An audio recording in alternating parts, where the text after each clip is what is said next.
Hey sister, this is Dr. Karen Osborne. Listen, I'm going to talk to you for 30 seconds before this episode begins about my next Women Wanting More live event. This is 2.5 days of women just like you being pushed physically, mentally, emotionally, getting really clear on what they want, knowing why it matters, and leave with the tools to actually put that into action and being part of a sisterhood. So if this is something that really, really resonates within your heart, sister, I want you to head over to drkarenosborne.com, click on the Work With Me button, and we can start the application process. I look forward to hearing from you. Here's that episode. Do you want more? More time, more balance, more love, more sex, more money, more real, and less bullshit? This is the Women Wanting More podcast with Dr. Karen Osborne. Real life, real stories, plus real tips to get you more of what you want.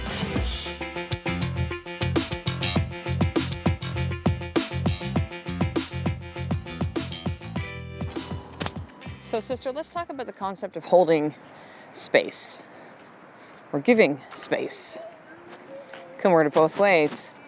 So I just finished walking my oldest boy Tyson to school. He's in grade 1. We have about a 10-minute walk to school each day. It's awesome. And just giving a little bit more independence. He turned 6 in about a month. So actually a month from today, I just realized. And so I find if I I take a walk in school, take him in the classroom, help him get his knapsack off, like all shit that he can do, right? But I believe, for me as a parent, what's true for me, because I don't really believe in judging other parents. You parent the way you think is best for your kids. Not my place to decide that. But for me, I think back to when I grew up, we had tons of independence.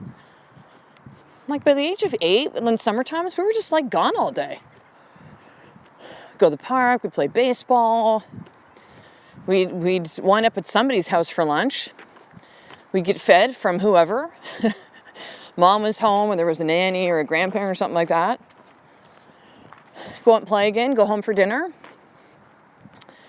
Go outside again after dinner, outside all day. And then mom's calling you when it's dark.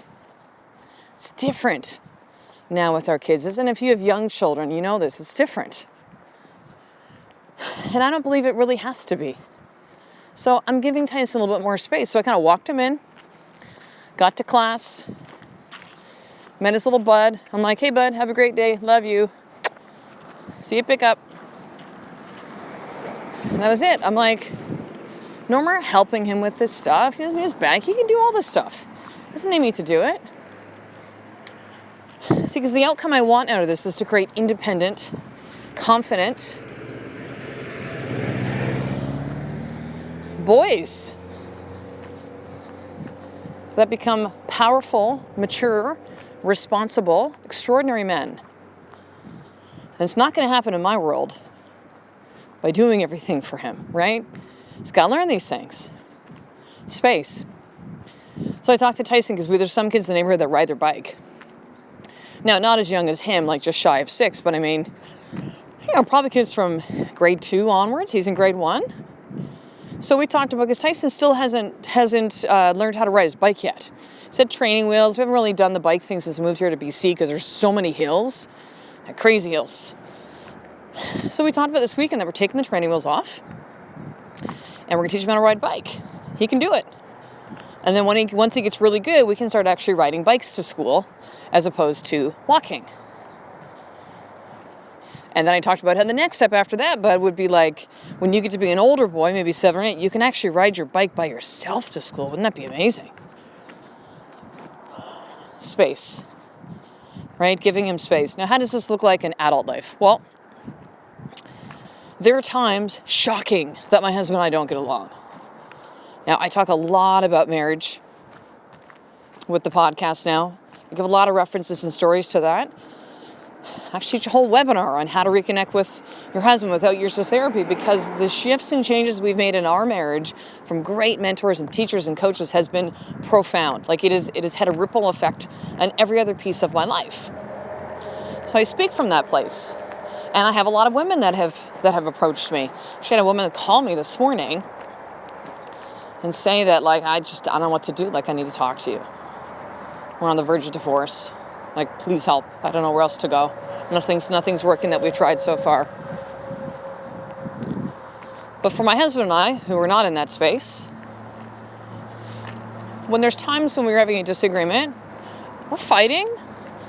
As I talk about, and I got this term from Garrett J. Waite from Warrior and Fire, and I like it. We go to war. We hold each other accountable. Piss at each other sometimes. That's the reality of marriage, right? That's the way it is. It's normal. You should fight. You should have disagreements.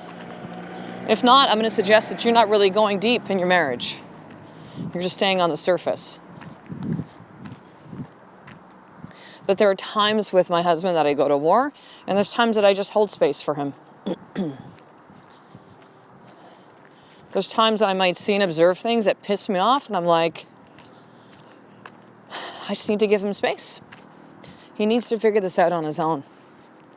I love him either way, but he needs to have this space for himself to do this. I've given myself space at times. When we first moved here to Victoria, I was like, oh, I feel like all out of sorts. And it was like, no shit, you just moved. So I gave myself a little bit of grace and a little bit of space to really figure stuff out. Hi, sweetie. Good morning. Right? To figure stuff out. To feel more grounded, to, find a routine. Space. So who do you need to give space to in your life? When you're hearing this podcast, this episode right now, do you realize that there's kind of like this, I'm going to go there, spiritual dance that we have with our partners in crime, with our children, with our business partners, with our coworkers, with our friends and family. There's this push and pull, right?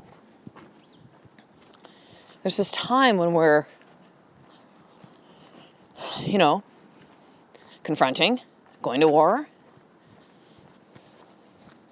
having real honest conversations.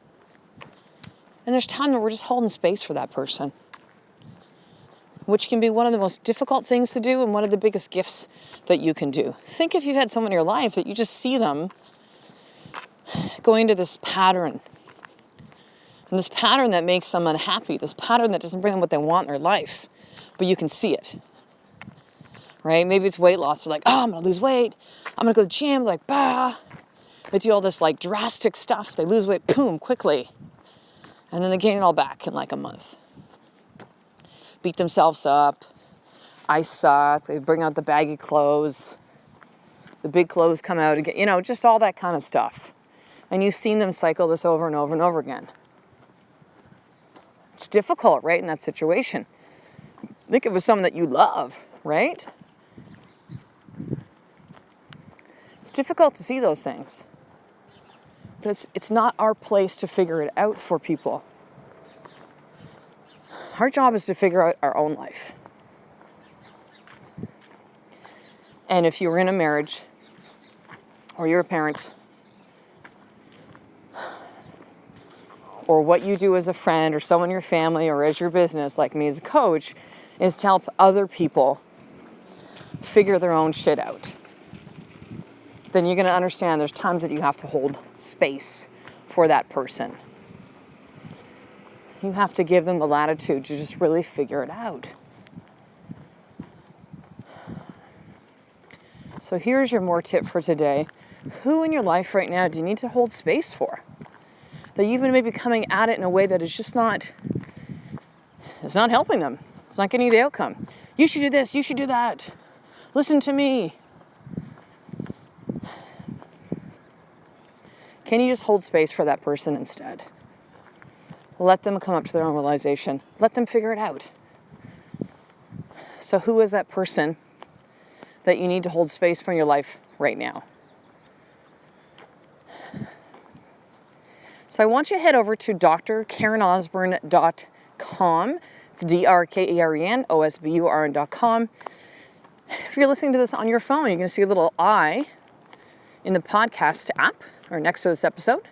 You can click on that. That'll open up. You can go click right. Oh, big heels today.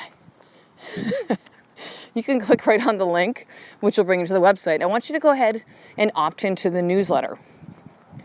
So that'll get you all 3 episodes 3 times a week. Monday, Wednesday, Friday. With all the show notes, resources, and links. And daily, I'm going to send you information about everything women wanting more. Videos I put out. Blog posts I think are ones that are really going to help you move forward in your life. You'll find out about the next Women Wanting More live events. Currently I have 2 seats left for the live event that actually starts 2 weeks from today at the time I record this episode. My book that's coming out. So make sure to head over to drkarenonsrom.com, enter in your name and email, and I'll get you hooked up in the sisterhood today. So I will talk to you in the next episode, sister. A life of more is just one step away from you doing the fucking work every single day. Love and appreciate you. To get the show notes of each Women Wanting More episode, including the How to Get More tip, subscribe to the newsletter at drkarenosborne.com/newsletter.